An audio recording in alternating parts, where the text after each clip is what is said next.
जी पत्नी कह रही है कि मेरे गृहस्थ जीवन में मेरे पति ने मेरे साथ गलत किया। अब वो माफी मांग रहे हैं और जीवन में एक बार और चांस दो ऐसा कह रहे हैं, लेकिन मुझे इन पर विश्वास नहीं रहा। वो पति कह रहे हैं कि गुरुजी, पत्नी के साथ विश्वासघात का क्षमा के बाद भी प्रायश्चित नहीं हो पा रहा। क्षमा और आगे से ऐसा नहीं करूंगा, ऐसा विश्वास मैं कैसे दिलाऊं? मतलब हाँ, ठीक बात है। आप पत्नी कौन है? आप हैं। तो मतलब बहुत एक हम माता पिता की तरह आपसे बात कर रहे हैं। इस समय हम संत की तरह नहीं बात कर रहे हैं। क्या आपसे गलतियां नहीं हुई जीवन में? विचार करके देखो। जैसे माँ अपने बच्चे से पूछती है ना, वैसे हम कहें होती है ना गलती। आपसे गलती हो गई, प्रकाशित हो गई। आप वृंदावन में बैठे हो। हमें विश्वास दो कि जिस गलती से असंतुष्ट हुए वो गलती नहीं करोगे, क्योंकि आप जहां बैठे हुए मंदिर से भी बढ़कर है। पूरा वृंदावन भगवान का धाम है। आज हम एक मतलब जैसे माता पिता होते ना, एक बिखरते परिवार को संजोना। तो तुम यहां पर विश्वास करो और इनकी गलती को क्षमा करो। भाई, जिस गलती हम ये नहीं ओपन करवाना चाहते कि आपकी क्या गलती है। जिस गलती से इसको अविश्वास हुआ, वो गलती दोबारा आप कभी मत करना। ठीक है? पक्का वादा? वचन। बस आप इनसे संशय न करना, क्योंकि सबको चांस मिलना चाहिए सुधार का। परिवार विच्छेद होने से अच्छा है कि अगर सुधार होता है। जैसे हम सब अगर एकांत में बैठकर अपना रिजल्ट देखें तो बहुत गलत है। आप ईमानदारी से देखना, हम आपके सामने सही है, आप हमारे सामने सही हो। लेकिन हम अपने सामने दर्पण रख के देखें ना, और आप अपने सामने दर्पण रख के देखें और हम ही को रिजल्ट निकालना हो, तो हम शर्मा जाएंगे कि गलती हो गई। आप सबसे कह रहा हूं, हम सब सम्मिलित होकर कह रहे हैं, हम सबसे गलती होती है। भयानक गलती होती है। कसम खाने के बाद भी गलती हो जाती है। पर हमको सुधरने का अंतिम तक चांस मिलना चाहिए। अब वो सुधरना चाहता है, आपका प्रिय मित्र है, आपका अर्धांग है। अगर हमारा हाथ रोगी हो जाए और औषधि के द्वारा ठीक होता हो तो हम कटवाएं नहीं, हम उसको ठीक करने की कोशिश करें। वो तुम्हारा अर्धांग है।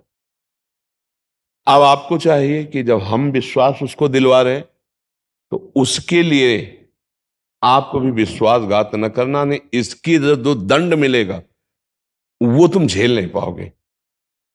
हम कुछ नहीं बोलते हैं, ये कुछ नहीं बोलेगी, लेकिन इस जगह जो शपथ हुई, इसका जो परिणाम होगा बहुत भयानक होगा। इस विषय में तो अब गलती करना मत, जिस विषय में उसने आप पर के। ठीक है बच्चा, आप तुम इस बात पर विश्वास करो। वो भी एक समझदार व्यक्ति है। और फिसलन बहुत बड़ी बुरी चीज है। कोई भी फिसल सकता है। फिसलन ऐसी चीज है, कभी इससे भी गलती हो जाए तो चांस रखना चाहिए। आपसे गलती हो गई तो आज वो क्षमा कर दिए। आज के बाद ये गलती नहीं होनी चाहिए। दोनों राजी हो प्रभु? हाँ, ठीक है। बस बहुत प्यार से जीवन गुजारो। बहुत कीमती जीवन है। कलह में, संशय में, तलाक में, विग्रह में, इसमें कोई कुछ नहीं रखा। अगर यही सुधर जाता है तो ये बहुत अच्छा आपका दोस्त, आपका प्रीतम है। इसी को सुधारो और आप गलती करना मत। जब हम दूसरे को गलत साबित करें तो उसमें हमको बहुत सावधान रहने की जरूरत है कि हमसे कोई गलती ना हो जाए, है ना? अब ये कभी आकर के अगर बोले कि, तो फिर अच्छा नहीं रहेगा। और अच्छे से चलो। और प्यार में बहुत बड़ी ताकत है। आपके प्यार में भी कोई कमी हुई जिससे फिसलन हुई, कैसे इसको एक बात ध्यान रखना। हम ये कहते हैं, पहली बात तो बहुत समाज के लिए है कि जो गर्लफ्रेंड बॉयफ्रेंड चला है, इसका बहुत कई बार हमें लगता है रोज ऐसा होता होगा कि हमारी ये चर्चा आ जाती होगी। ये हम लोगों के जीवन में बहुत ही मिस्टेक है। जैसे जिस लड़की का मन बन चुका है, तो 10 पुरुषों से मिल चुकी, 10 बच्चों से मिल चुकी, और वो अपने पति में कैसे अनुराग करे, क्योंकि उसका मन चंचल हो चुका है। जो लड़का 10 लड़कियों से मिल चुका है, वो अपनी पत्नी में कैसे रुक जाए, क्योंकि उसका स्वभाव बन चुका है। प्रायः बच्चों में ये गलती होती रही है, होती रही है। बच्चा और बच्चियों में गलती। अब पाणी ग्रहण हुआ है, अब इस गलती का एंड होना चाहिए। अगर ये नहीं करोगे तो तुम्हारा सर्वनाश इसी में शुरू हो जाए। अब ये तलाक दे दे आपको, फिर दूसरी आएगी, वो तुम्हारा गला घोंटेगी। बात समझ, गला घोंटेगी का मतलब है तुम्हारे ऊपर जो शासन और जो, तो फिर इसी को संभालो, अब वो गलती ना करो। यही हम समझाने के लिए कि हर गृहस्थी आज छिन्न भिन्न हो रही है।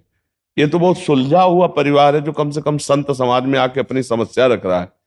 नहीं तो यही तांडव शुरू किया, अच्छा तू जा, तू जो कर, मैं जो मेरे मन में आ रहा मैं कर रहे हूँ। फिर अब क्या पति पत्नी में रह गए, एक घर में रह रहे हैं, वो दक्षिण वो उत्तर, फायदा क्या रहा? तो गुरुजी हम यूएस से हैं और मेरी गलती जब हुई तो मैंने पहली बार उसको यही बोला था कि मैं तेरे को गुरुजी के साथ ही ले जाऊंगा, जो वो बोलेंगे वो मैं करूंगा। हाँ नहीं बिल्कुल, और आप जो बोलोगे मैं वही नहीं बच्चा, मैं यही चाहूंगा कि तुम दोनों प्यार से रहो और आजीवन एक ही संग रहो, खूब खुशी रहो और सुखपूर्वक जीवन व्यतीत करो। कभी ऐसा अब ना आवे कि तुम दोनों के मन में मुटाव हो।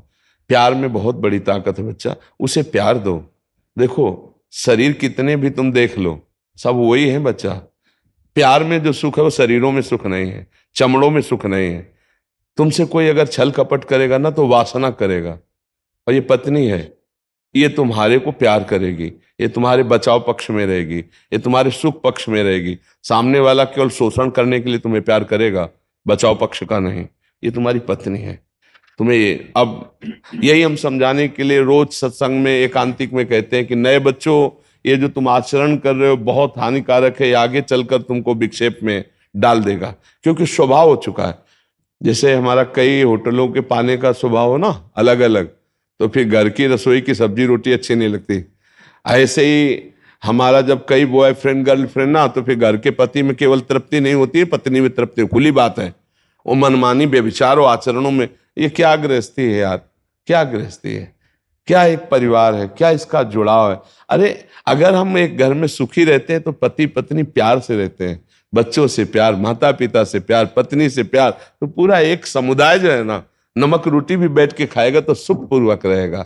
वो उधर वो उधर, वो ऐसा नहीं, अब नहीं होना चाहिए। बहुत अच्छे बच्चे हो, तुमसे जो गलती हुई ना, हजारों बार गलती होती बच्चों से, कोई नई बात नहीं, हजारों बार होती गलती, अब नहीं होनी चाहिए थी। अब वो हो गई, आगे से सुधार कर लो। ठीक है बच्चा, ठीक है, बहुत अच्छे बच्चे हो, बहुत अच्छा, हमें बहुत अच्छा लगा। एक टूटता हुआ परिवार अगर सही ढंग से चल जाए, बहुत, अब गलती मत करना यार, क्योंकि मेरी बात आ गई है। हाँ, इसलिए बहुत संभल के, ठीक है। हाँ।